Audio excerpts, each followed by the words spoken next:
간밤에 트럼프 대통령 소셜 미디어 올리는 내용도 보면은 제롬 파월 연준 의장한테 제대로 짜증이 난 것 같아요. 네, 맞습니다. 예, 라가르드를 스카우트 해와야 된다 그러고 너 해고 언제 시키면 좋겠냐 그러고 좀 그러게요. 너무 그런 것 같습니다. 예, 그에 반해서 베센트 장관은 엄청 또 파월을 프로텍트를 엄청 한 것 같더라고요. 그래서 그러게요. 파월 그건 이제 해고하거나 이런 문제가 발생을 하면 금리 시장 큰일 날 거다. 네. 이런 식으로 푸시를 해서 결국 다 막았다라는 이제 소문들이 많이 돌고 있는 것 같습니다. 그러니까 트럼프 입장에서는 파월이 금리 인하 안 하니까 짜증이 나고 화가 난 네, 거죠. 화가 납니다. 그래서 네. 이제 ECB에서 어저께 인하를 했잖아요. 그렇죠. 그러면서 그럼 ECB가 7번 이제 한 거니까. 이번에 예. 딱 인하하자마자 보고 있다가 바로 티 날렸더라고요. 예. 딱 날린 게 이제 보시다시피 그런 메시지를 딱 날렸죠. 얼마나 똑똑한 나가르드냐, 뭐 인하를 이렇게 여러 번 잘하는데 우리 파울 뭐 하냐, 뭐 네. 이런 너무 느리다. 느리다, 예. 막 예, 뭐 그랬습니다. 보고서 내용 가지고는 엉망진창이라고 네, 그러고. 엉망진창이라고 그러고. 그러게요. 지금 트럼프 대통령이 이제 계속해서 연준한테 좀 금리 인하를 촉구하고 나선 상황입니다만 시장은 일단은 크게 아랑곳하지 않는 모습이고 또 성금요일 휴장이기 때문에 지금 뉴욕 증시에 대해서 이렇다 저렇다 좀 방향 예측이 쉽지는 않은 것 같습니다. 네, 맞습니다. 네. 하루 쉬어야죠. 네, 여러 가지 좀 이슈들 점검해 보면서 전략 좀 세워보도록 하겠습니다. 크로스 리서치 한용희 수석 연구원 함께합니다. 어서 오세요. 안녕하십니까. 안녕하세요. 테슬라 얘기부터 할까요? 그렇죠. 네. 뭐 오늘은 사실 대의장에 보시면은 네. 왜 이렇게 가만히 있지라는 건데 휴장이니까 뭐 네, 맞아요. 가만히 있을 거라고 생각을 하고 있고요. 예. 뭐 딱히 지난주랑 변동된 거는 딱히 없죠. 없습니다. 네. 네, 크게 없는데 근데 제가 최근에 좀 그 로보택시에 대해서 좀 많이 나오고 있습니다. 이슈가. 그다음에 오늘 나온 좀 따끈한 이슈가 하나 있는데 그 슈퍼컴퓨터 도조에 대한 설명을 한번 드려볼까 네네. 합니다. 일단은 헤드라인 기사 중에 그런 것들이 있었습니다. 유럽 시장 잘 안 팔린다라는 내용들이 있었는데 네. 실제로 그 EU EVS라는 게 있는데 그 이 데이터를 한번 띄워주시면은 일단 이 유럽 데이터부터 좀 살펴보고 갈게요. 테슬라 안 팔린다 뭐 이런 얘기 많이 들어보시잖아요. 많이 나왔어요. 네. 예. 근데 폭스바겐은 유럽에서는 오토메이커들 중에서는 이제 ID4라든지 네네. 이런 저가형 차량들 많이 팔리는 거 아실 겁니다. 근데 테슬라는 그래도 좀 비싼 모델, 아직 모델 3도 좀 비싸죠. 그다음에 네. 모델 Y는 더 비싸고요. 근데 그 탑 모델들 같은 경우 이게 오른쪽에 보시면 있거든요. 오른쪽이 모델 Y가 3월 달에 10,000대 팔렸고요. 이게 이제 스페인이라든지 영국, 이탈리아, 프랑스, 스위스 전체 유럽을 좀 합친 겁니다. 이 데이터를 합치는데 가장 많이 팔린 모델이 모델 Y입니다. 10,000대 팔렸고요. 그다음에 모델 3가 8,900대 팔렸습니다. 그래서 폭스바겐 ID7보다 많이 팔렸고요. 근데 전체 폭스바겐은 ID3라든지 ID4도 있고 그다음에 ID 버즈도 있고요. 라인업이 굉장히 많습니다. 그래서 이 차이가 한 2,000대 정도 차이가 났고요. 시장 점유율은 2위로 여전히 좀 견고합니다. 그래서 저는 유럽 쪽에서는 여전히 좀 잘 팔린다고 좀 생각을 하고 있고요. 그래서 모델 Y는 이제 리프레시 됐습니다. 주니퍼로. 그래서 4월 달은 더 잘 팔릴 가능성이 높다. 왜 그러냐면은 제가 지난주에 나왔을 때 1분기, 2분기, 3분기, 4분기 할 때 도레미라고 네, 한번 네. 말씀드린 적이 있었는데 자, 그 1분기가 끝나고 2분기 초에는 중국 상하이에서는 아직 기가베를린이 양산이 빨리 안 돼요. 이게. 그래서 생산 속도가 좀 느린데 이제 그래서 일부 상하이에서 나오는 차량을 수출로 유럽으로 다 빼고 있거든요. 근데 이게 언제 빼냐면 이제 월 초에 많이 뺍니다. 이거를. 그리고 월말로 갈수록 중국 내수를 신경을 많이 써요. 근데 아직 분기 초죠. 그러면은 유럽 쪽으로 빼는 물량이 굉장히 많을 겁니다, 이게. 그래서 그 지금 대기자들 수요가 좀 있기 때문에 유럽 쪽에서는 여전히 좀 잘 팔릴 거라고 생각을 하고 있고요. 그다음에 아까 도조가 오늘 나온 이슈인데 이것도 네. 한번 제가 말씀을 드릴게요. 도조가 슈퍼컴퓨터 캐비닛이 이게 테슬라 AI 트위터에 나온 공식적인 사진입니다. 네. 제가 그래서 저걸 세봤어요. 도지 캐비닛이 과연 지금 몇 개냐? 20개더라고요. 이게. 그게 어떤 걸 의미하는 거예요? 근데 이걸로써 그냥 뭘 하냐부터 제가 네, 말씀을 드려야겠죠. 네. 일단은 휴머노이드 로봇은 뺄게요. 일단 FSD에서 자율주행을 학습하는 거. 그러니까 도조라는 게 일본의 그 연습장이라는 뜻이잖아요. 그렇죠. 싸움 연습장. 네, 연습장이라는 뜻인데 훈련을 한다라고 보시면 좋을 것 같고 그래서 AI 트레이닝을 한다라고 보시면 될 것 같은데 그러면은 두 번째 사진을 띄워주시면 제가 하나씩 설명을 드릴게요. 네. 도조에는 자체적으로 테슬라가 설계한 D1 칩이라는 게 있습니다. 그래서 이게 엔비디아 GPU를 쓰지 않고 우리는 비전 학습을 시키기 위해서 D1 칩을 만들었다라는 게 21년도인가 22년도 AI 데이 때 얘기를 한 겁니다. D1 칩을 그래서 TSMC에 맡겨서 생산을 하고 있는데 이게 엔비디아 GPU를 조금 벗어나려고 하는 목적들도 있겠죠. 왜냐? 네. 너무 비싸고 구하기도 힘드니까. 일단은 학습 데이터는 뭐 카메라, 센서, 라벨 포함해서 계속적으로 자율주행 데이터를 학습을 합니다. 그다음에 그 비디오를 시퀀스 기반으로 4D 공간으로 가져와 가지고 가상의 세계를 또 만듭니다. 그래서 엣지 케이스들을 계속 학습을 시키는 거죠. 그다음에 이게 10개의 도조 캐비닛을 제가 말씀을 드렸는데 첫 번째 이제 D1 칩을 말씀을 드린 거고 두 번째 이 D1 칩을 합쳐 가지고 트레이닝 타일이 또 있습니다. 그게 이제 칸마다 딱딱딱딱 들어갑니다. 이게 저렇게 압축이 되면은 타일처럼 됩니다. 그래서 좀 커요. 한 노트북보다 이 노트북보다 좀 더 큰데 네. 이게 타일이 하나가 생성이 되고 이거를 또 층으로 계속 엮다 보면은 캐비닛이 됩니다. 그래서 아까 처음에 그 다음 사진 한번 띄워주시면 이제 캐비닛이 되는데 10개의 캐비닛이 어느 정도의 연산 성능을 내냐? 네. 1.1 엑사플롭 성능을 냅니다. 근데 제가 이거 미국의 오크리지 연구소 슈퍼컴퓨터 프론티어가 있습니다. 이게 연산 능력이 어느 정도냐면 1.1 엑사플롭입니다. 그러면은 그게 뭔가요?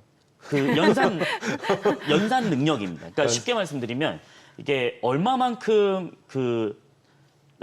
메가바이트, 네. 테라바이트 이 계속 올라가는 너무 크잖아요. 네, 그러니까. 그래서 이거는 아마 중요한 건 아닌데 네. 그냥 계산 단위라고 네. 보시면 될 것 같고, 네, 그 프론티어가 1.1 엑사플롭인데 그 20개라고 말씀을 드렸잖아요. 10개 캐비닛이 이제 1.1 엑사플롭인데 그러면 2.2 엑사플롭이죠. 그럼 지금 있는 슈퍼컴퓨터보다 훨씬 더 나은 성능을 보여주고 있다. 근데 그러면은 최근에 이제 FSD를 사용하는 영상들을 봤을 때 사람보다 더 잘하거든요. 심지어 중국에서도 이게 파인 튜닝을 한 게 아니고 그냥 중국은 아직까지 데이터를 미국 쪽으로 가져와서 트레이닝을 할 수가 없습니다. 왜냐하면 중국이 이 데이터를 외부로 못 가져가게 막아놨기 때문에. 그래서 이유도 이건 똑같습니다. 근데 그러면은 테슬라에서는 어떻게 저거를 부드럽게 잘하게 해놨느냐?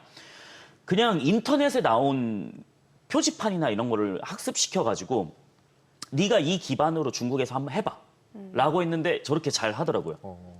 그래서 만약에 실주행 데이터로 파인 튜닝을 한다라고 했을 때는 훨씬 더 잘 할 수 있을 거라고 좀 생각을 하고 있고요. 그래서 오늘 슈퍼컴퓨터 도조가 좀 나온 건데 저는 이게 좀 굉장히 좀 유의미하게 좀 보고 있습니다. 엔비디아도 슈퍼컴퓨터 뭐 투자하겠다고 그랬는데 네네. 실제로 미국에서 이제 빅7들, M7들 중에서 이제 슈퍼컴을 투자를 막 하고 있는 데가 어떻게 생각하면 테슬라밖에 없었던 건가요, 과거에는? 아닙니다. 그 엔비디아 GPU를 써가지고 하는 곳은 많습니다. 많고요. 네. 그래서 이제 GPU를 블랙웰도 내가 살게요 하는 업체들이 굉장히 많았잖아요. M7 종목 중에서도.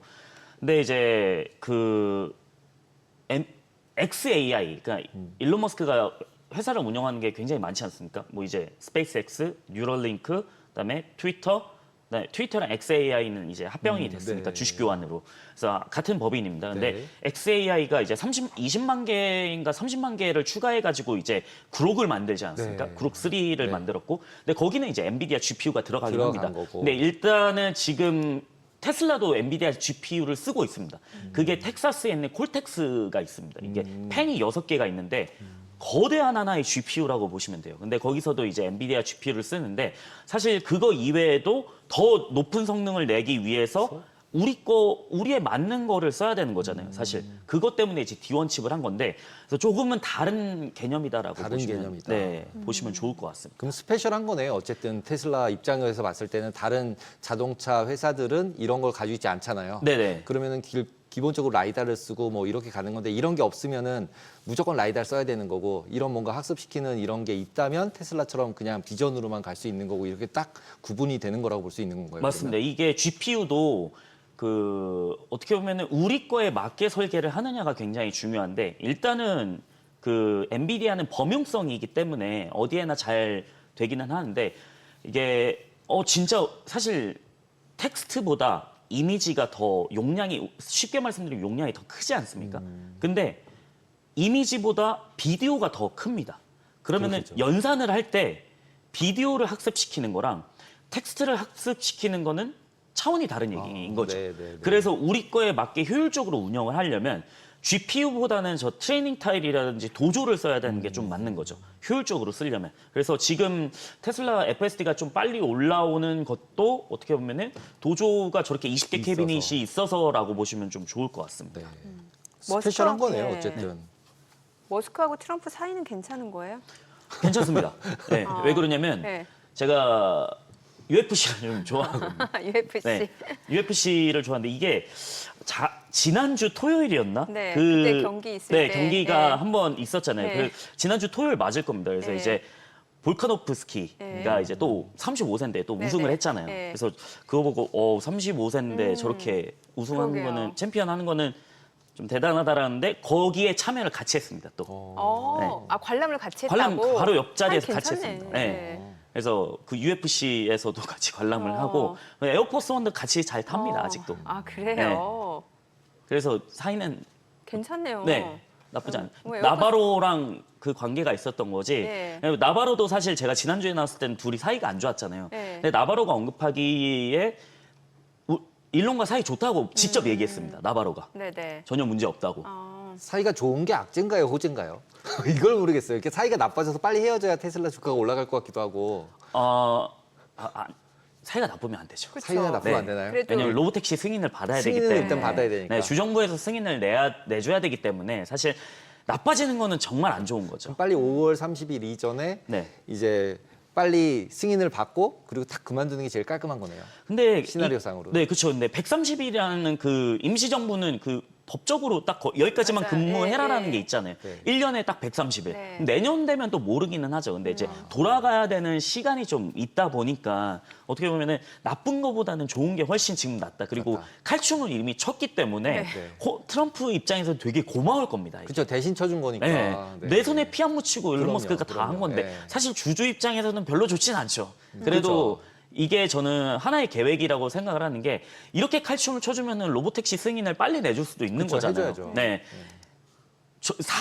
미국인들도 다 사람이다 보니까 네. 이 정도 칼춤을 쳐주면 고맙잖아요. 그럼 이제 어느 정도 또 밀어주곤 할 텐데 그런 것들이 사실 하나둘씩 보이기는 하거든요. 왜 그러냐면 스페이스X 같은 경우 우주선 발사 횟수, 스타쉽 같은 경우에도 FAA에서 그냥 계속 연방항공청에서 조사를 하면은 그 다음 거 못 쓰게 만들었거든요. 근데 지금 조사 중인데도 불구하고 승인을 계속 할 가능성이 높다라는 거죠.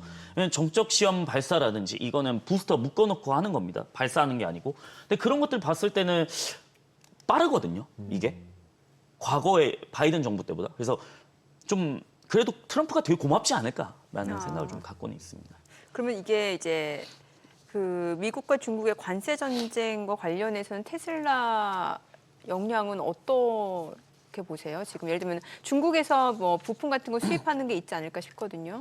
그게 헤드라인으로 나온 게 이제 로보택시랑 세미트럭 예, 중국에서 가져오는 거 관세 매긴다는데 그거 좀 제가 짚어드리고 싶은 게 네.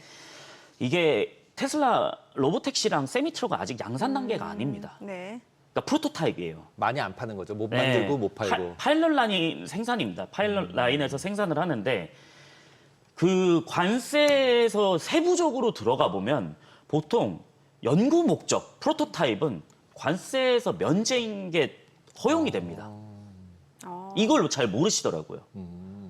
허용이 돼요. 지금 화면에 나오는 저건 뭐예요? 이게 세미트럭입니다. 아, 이게 세미. 네, 제 엄청 세미트럭인데 크네요. 아직 그 세미 공장 같은 경우에는 지금 지어지고 있기는 하거든요.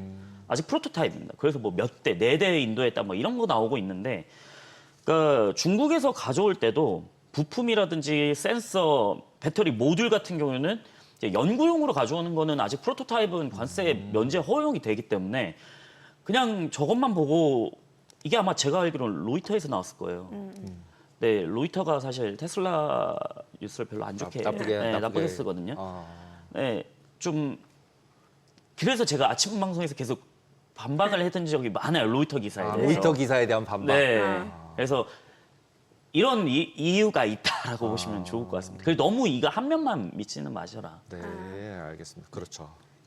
그러면 이제 테슬라에 여기까지 하고 네. 그다음에 엔비디아로 넘어가면 이 부분도 계속적으로 이슈가 되고 있는 부분이 결국은 이제 AI 관련해서 추론 쪽으로 넘어가기 때문에 네. 기존에 있어 쓰던 반도체 부분들이 많이 필요하지 않다. 그래서 거의 이제 생산량에 있어서 성장성에 있어서 거의 막 이제 맥시멈을 찍은 것 같다라는 소리들이 되게 많이 나오잖아요. 네네. 이런 경우를 어떻게 해석을 해서 엔비디아 투자자라면 지금의 현재의 상황이라면 엔비디아를 지속적으로 그냥 지금 그렇게 비싸지 않다는 얘기도 많이 하잖아요. 성적에 비하면, 실적에 비하면. 네네. 그럼 이제 어떤 전략을 취하는 게 가장 적합하다. 뭐 반쯤 파는 게 나을지, 뭐 예를 들면 다른 거로 교체 매매를 한다거나 아니면은 뭐 비중을 줄인다거나 뭐 이런 부분에 있어서는 엔비디아 및 M7 내에서의 비중 조절을 한다면 테슬라 물론 포함해서 네. 예, 어떻게 하는 게 가장 적합할까요? 이제 다음 주부터 또 빅테크 실적 발표 시작이 발표하죠. 되거든요. 예. 네, 그래서 아마 다음 주 빅테크 업체가 꽤 많이 몰려 있어요. 네. 그래서 오늘 제가 금요일 방송 이렇게 드리면서 다음 주 정말 좀 집중해서 보셔라라고 말씀을 드리고 싶은 게 결국에는 지금 엔비디아가 지금 펀더멘탈 실적보다는 외부 이슈로 주가가 변동성이 이건 뭐 당연히 관세 때문에 엔비디아만 큰 게 아니고 모든 M7 종목들이 다 크잖아요. 그렇죠. 그러면은 여기서 주가가 올라가야 되는 전제 조건은 뭐냐면 그래서 데이터 센터 얼마 나왔는데 1분기 이거를 이제 숫자로 보여줘야 되는 타이밍인 것 같거든요. 근데 전보다 훨씬 더 많이 성장을 했다라고 하면은 저는 주가가 훨씬 더 높아질 수 있을 반등할 거라고 네, 생각을 좀 하고 있고요. 근데 이제 어제 TSMC는 실적이 네. 너무 잘 나왔잖아요. 네, 그 얘기는 많이 잘 나올 거라는 거가 아닌가요? 네, 제가 그거를 그래서 말씀을 드리고 싶은 거죠. 네. 어느 정도 힌트는 TSMC한테 좀 얻은 거죠. 그렇죠. TSMC 제가 그 매출을 좀 한국어로 번역을 해가지고 좀 가져왔는데 이제 넷세일, 그러니까 매출 같은 경우에는 전년 대비 해가지고 41.6% 성장을 했고요. 그러니까 전체적으로 다 최고치를 거의 다 경신을 했습니다. 엄청 많이 성장했네요. 네, 그래서 영업이익도 63.5%로 이제 굉장히 많이 성장을 했고요.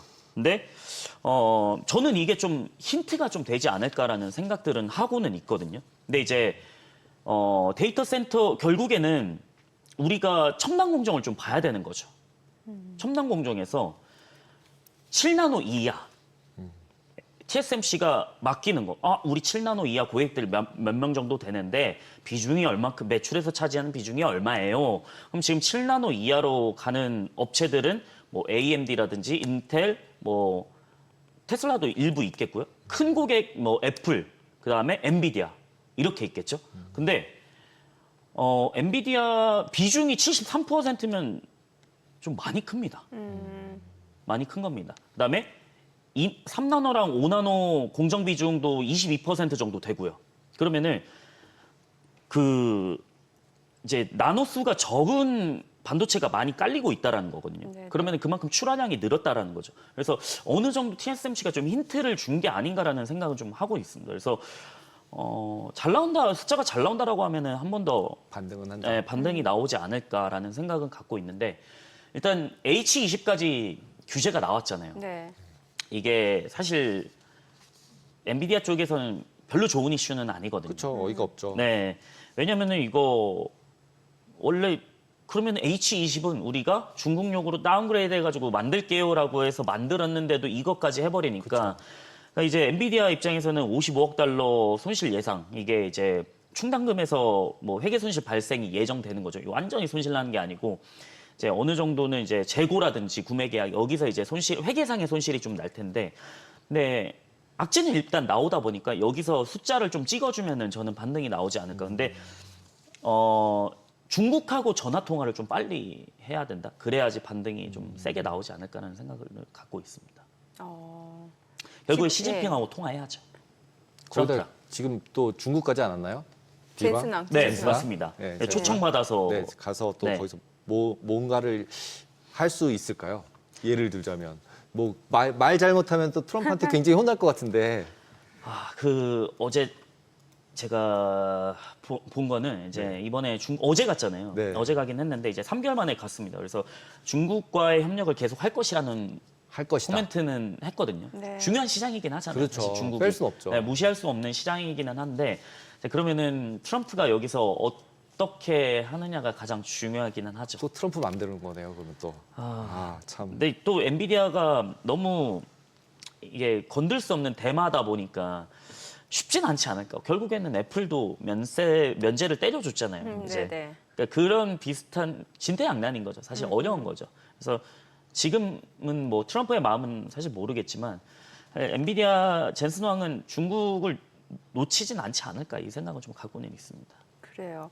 그 애플 말씀 주셨으니까 팀 쿡이 지금 이제 그 아무래도 최근에 그 수입 전자제품에 대한 그 관세가 일시 유예됐다라는 게 이게 팀쿡 때문이다라는 얘기도 많이 나오잖아요. 그래서 네. 애플 주가 자체는 좀 반등하는 모습이었는데 실제로 중국에서의 지금 비중은 좀 줄고 있는 상황 아니에요? 애플 아이폰. 줄고 있다라기보다는 네.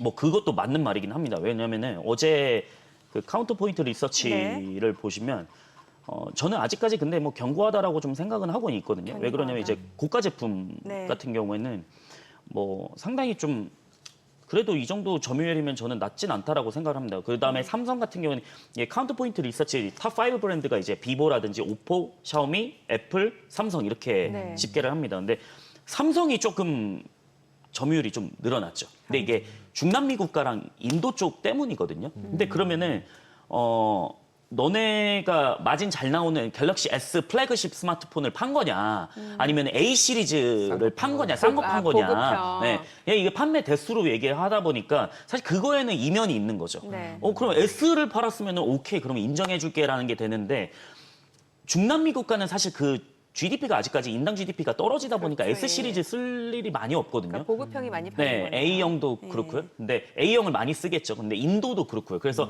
인도 시장에서는 아직 삼성이 견고한 게 A 시리즈가 너무 잘 나오기 때문에. 근데 그 인도랑은 중국하고 사이가 좀 안 좋잖아요. 아직까지는. 그래서 국경 쪽에서 몇 년 전에 뭐 좀 이슈도 한번 있었고 해가지고 인도랑 중국이 사이가 아직 좋지는 않습니다. 그래서 모디 총리 같은 경우는 중국을 좀 견제하는 역량들이 있고 그래서 트럼프가 인도랑 지금 긴밀하게 협력을 하고 있죠. 따지고 보면은. 네. 근데 삼성이 16%에서 4분기 16%에서 1분기 20%로 올라온 거는 이제 그 중남미 국가들, 그러니까 좀 인당 GDP가 떨어지는 데서 나온 게 좀 크거든요. 그래서 근데 애플이 조금 줄기는 했습니다. 23%에서 19%로 떨어지기는 했는데 사실 아직까지 24년 1분기가 17%인데 그 25년 1분기가 19%면은 아직까지는 좀 성장은 하고 있다라고 하고 있다. 네, 보고 있고요. 근데 이게 좀 애매모호한 게 계절성. 보통 9월 달, 10월 달에 신제품을 발표하다 보니까 이제 신규 수요는 그때 몰리는 거죠. 연말쯤 이때 몰리는 거죠. 그래서 보통 1분기는 좀 비수기다? 라고 보시면 좀 좋을 것 같고요. 그다음에 중국 스마트폰이 좀 눈에 띄게 좋아진 거죠. 네. 네, 내수 시장 때문에 이거는. 그래서 국내가 좀 견제. 이런 것도 이제 뭐 보조금을 주거나 이런 것 때문에 더 중국 거로 가는 건가요? 아니면은 그냥 약간 애국 이런 걸로 가는 거라고 봐야 될까요? 근데 가격 앞에 전 장사 없다라고 생각하고. 가성비가 좋다. 네, 왜 그러냐면 실제로 우리나라에서도 지금 알리나 테무 들어가 보시면은 그 비보나 오포, 샤오미 이거 스마트폰 쳐보시면은 예. 그 스냅드래곤 탑재된 게 보통 비싸거든요, 칩이. 이제 뭐 스냅드래곤이 좀 좋은 이제 칩이니까. 네, 칩이니까 그래서 삼성도 계속 엑시노스를 개발을 엄청 하려고 노력을 많이 하고 있잖아요. 근데 발열 이슈라든지 배터리 이슈 뭐 이런 것들 때문에 계속 엑시노스만 탑재를 하면은 사람들이 안 사죠. 최근에는. 스냅드래곤 탑재? 와 이거 좋은 거 썼네? 그럼 사야겠다. 그래서 아마 이번에 좀 잘 팔렸을 거예요. 삼성이. 삼성이. 네, 왜냐면 엑시노스 안 쓴다는 얘기 때문에. 그래서 중국의 그 가격을 보시면은 싸거든요. 성능 대비해서. 왜냐면 그 제조업이 그쪽에서 그러니까 있다 워낙 보니까. 싸니까. 네. 뭐 유통 비용도 그렇고 그래서 중국 업체들은 거의 다 성장했습니다. 비보는 전 분기 대비해서 그대로고요. 오포가 1%, 샤오미가 1% 이렇게 계속 점유율을 갉아먹고 있다라고 보시면 좋을 것 같습니다. 네. 그리고 테슬라 주주분들이 이제 아무래도 한용희 연구원님 나올 때 기다리셨을 것 같은데 그럼 테슬라의 어떤 주가 상승 촉매제 역할을 무엇이 할 것인가라고 봤을 때 로보택시도 좀 빼놓을 수가 없잖아요. 네네. 예, 로보택시 지금 현황은 어떻게 돼가고 있나요? 오늘 이것도 오늘 나온 이슈인데 제가 오늘 영상을 나온- 좀 가져왔습니다. 영상 네. 한번 띄워주시면은 예, 이거는 잠깐 설명을 드릴게요. 네. 일단은 GM의 크루즈 같은 경우에는 사업 중단. 왜 그러냐면 115억 달러 손실을 겪었습니다. 아 이거 안 된다. 진짜 안 되겠다. 여기서라도 손절을 하자라고 해서 115억 달러에 손절을 했습니다. 아, 근데 로보택시 사업에서. 네. 네. 크루즈는 일단은 로보택시 사업부는 손실 누적돼서 중단을 해버렸고요. 그러면은 남은 주요 업체는 어디냐? 웨이모랑 죽스. 아, 뭐 구글 웨이모. 네. 예. 구글 웨이모랑 아마존 죽스인데 이제 대당 얼마냐? 이거를 좀 봐야 되거든요. 유지 보수 비용을. 네. 그 웨이모 제규어 그 아이페이스 제규어 차량인데 아이페이스 미국에서 이제 그 차량도 좀 비쌉니다. 아이페이스도 SUV인데. 근데 그 위에 라이다 탑재된 거. 여기 상암동이다 보니까 여기가 또 자율주행 그 많이 시범 네, 많이 돌아다니잖아요. 네, 맞아요. 여기 돌아다니는 차들 보면은 다 라이다 거의 다 다 라이다예요. 다 라이다. 네, 라이다인데 그 라이다 센서 비용이 이거 비싸거든요. 굉장히 비쌉니다. 그래서 일론 머스크가 계속 이야기한 게 카메라 모듈을 우리가 지금 핸드폰에 탑재된 것처럼 굉장히 싸잖아요. 근데 카메라랑 라이다랑 비교를 할 수가 없습니다. 이게 대당 단가가. 그러면 유지보수 비용이 웨이모가 아직까지 운영 비용이 적자입니다. 근데 네. 마일당 얼마냐? 11달러 정도 합니다. 그러면은 테슬라 로보택시가 얼마 정도 하냐? 이거는 웨이모랑 비교를 할 수가 없는 게 카메라 모듈만 탑재하면 되기 때문에 그냥 운영 비용을 그냥 5달러, 1달러 미만으로 책정을 해도 됩니다. 그래서 일론 머스크가 아직 부가요금은 미정이기는 한데 마일당 0.3에서 0.4달러. 근데 미국 물가로 0.3에서 0.4면은 굉장히 싼 거죠. 그래서 영상을 한번 띄워주시면은 그 지금 텍사스에서 계속 테스트를 하고 있습니다. 오늘 나온 건데 이게 그 포인트 투 포인트, 그러니까 출발지 도착지를 테스트를 하는 겁니다. 아까 방금 나온 그 천막 같은 게 이제 출발지였고요. 네. 저렇게 텍사스 내부에서 이렇게 공공도로는 아니고 저기가 이제 사유도로이기 때문에 테스트는 할 수가 있거든요. 근데 길처럼 다 갖춰놨죠. 이제 그 스탑 사인도 다 있고요.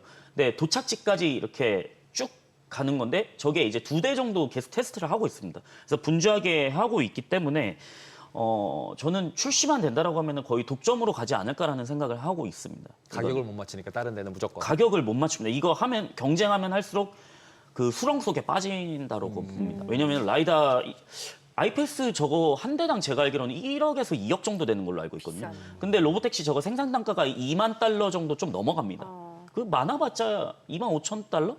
이 정도 수준인데 어차피 자기들 FSD 소프트웨어 운영해서 쓰다 보면은 네. 저건 비교가 안 되는 게임이라고 좀 생각을 하고 있거든요. 그래서 그 아까 잠깐 띄워봐 주시면은 그 차트를 이게 아크 인베스트먼트에서 로보택시를 좀 연구를 그 보고서를 낸 겁니다.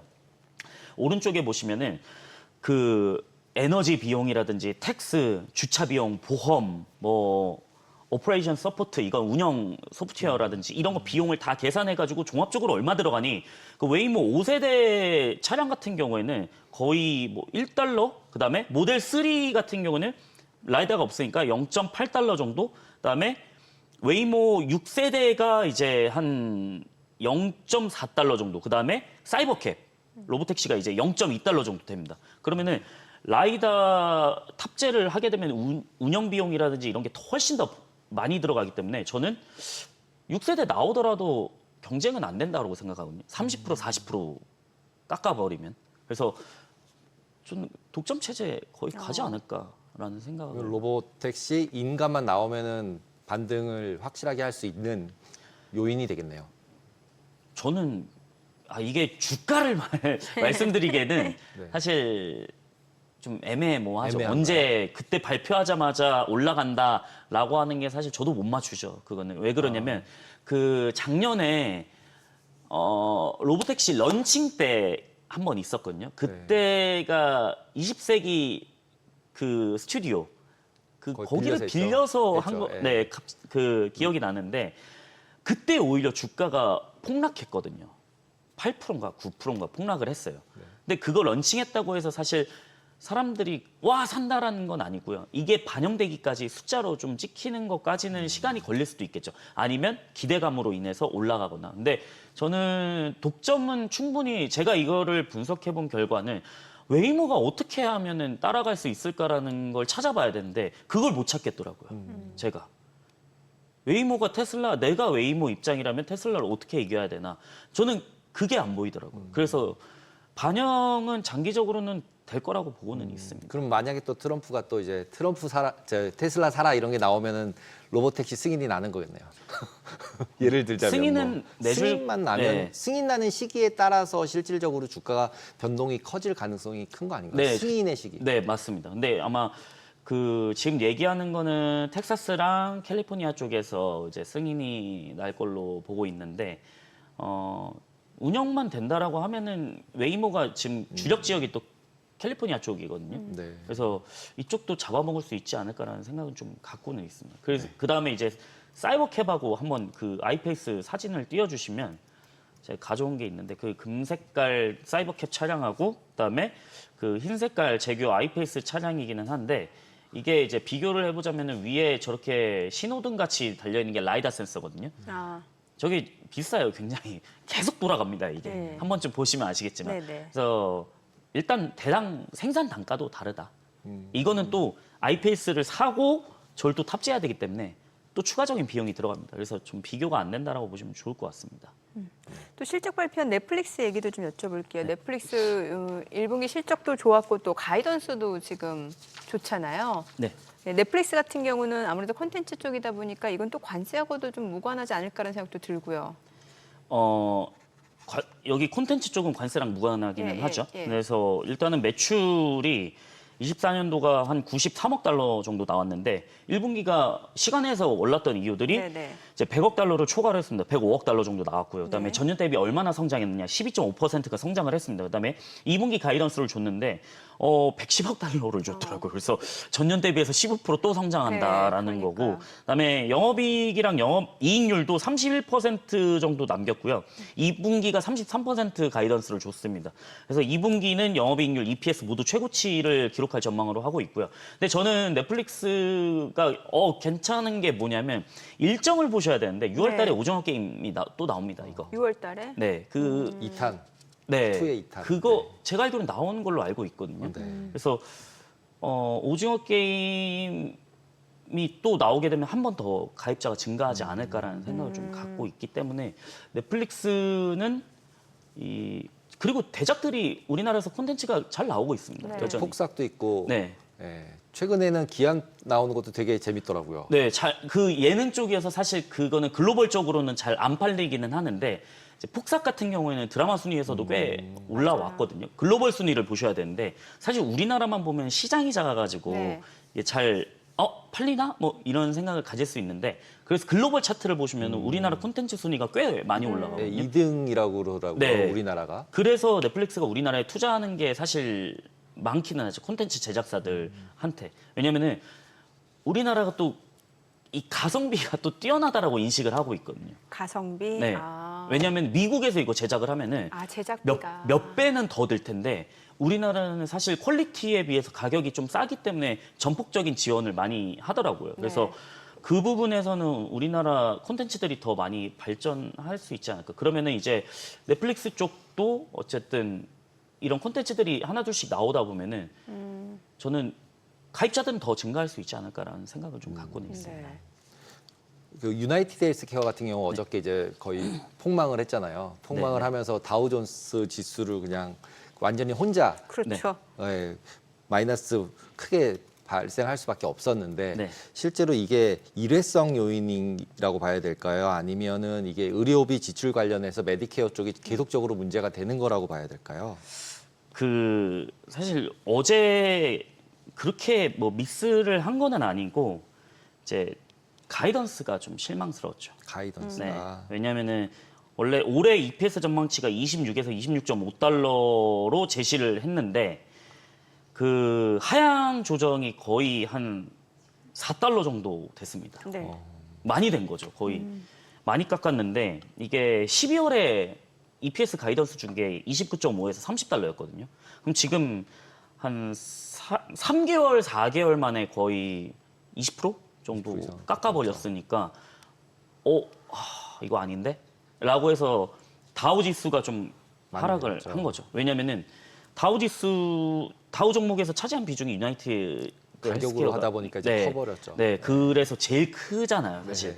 가격 비중이다 네, 보니까. 맞아요. 그래서 다우가 빠진 거는 모든 시장이 다 빠져서는 아니고요. 네. 네, 주요한 가격이 제일 큰 중 하나인 이제 유나이티드 거기였다. 헬스 때문이다라고 보시면 좋을 그러면 것 결국 같습니다. 그냥 그 미국 같은 경우는 어저께 다워 빠진 거를 그렇게 크게 볼 필요는 없다. 이렇게 보면 되겠네요. 네, 너무 이게 왜곡인 거죠. 네, 왜곡인 네, 거죠. 왜곡인 네. 거죠. 그냥 한 종목의 평균치가 아니고 그렇죠. 그냥 너무 큰 네. 게 빠지다 보니까 이게 통계의 오류다라고 네. 보시면 좀 좋을 것 짧게 같습니다. 여쭤볼게요. 팔란티어 테크. 네. 이거 또 다뤄볼 때가 됐잖아요. 왜냐하면 네네. 이게 66달러까지 내려갔다가 다시 지금 93달러까지도 회복이 됐는데 굉장히 단기간에 좀 주가 회복력이거든요. 거의 안 빠졌습니다. 예. 팔란티어는. 예. 네. 근데 저는 팔란티어는 계속 좋게 생각하는 게 모든 AI는 이제 팔란티어로 모인다라고 생각을 합니다. 왜 그러냐면 안 쓰면 손해다. 네네. 이거를 말씀드리고 싶은 게 팔란티어는 온톨로지라는 게 있습니다. 그렇죠. 그러니까 실질적으로 네가 문제가 뭐냐 이거거든요. 네. 근데 LLM 기반을 도입을 해가지고 이 기업의 실제 문제가 뭐고 실시간으로 너네 어떻게 대응해야 된다라는 거를 진짜 정확히 알려주는데 저는 이 플랫폼을 이 AI를 갖고 있는 회사가 어디 있을까? C3 AI? 전 경쟁 안 된다고 아직까지는 생각을 합니다. 그래서 저는 팔란티어는 뭐 너무 지금 짧게 설명을 드려야 되겠지만은 이 온톨로지라는 거를 거의 15년, 20년 동안 연구를 했거든요. LLM이 탄생해서 폭발을 한 겁니다. 이게. 네. 거기까지 이제 기다린 거죠. 그래서 저는 팔란티어 같은 경우에는 안 쓰면 좀 손해다라고 좀 보고는 있습니다. 그래서 무서운 진짜 좀 제대로 된 무서운 기업이다라고 볼 수가 있겠습니다. 네. 오늘 내용 잘 들었습니다. 고맙습니다.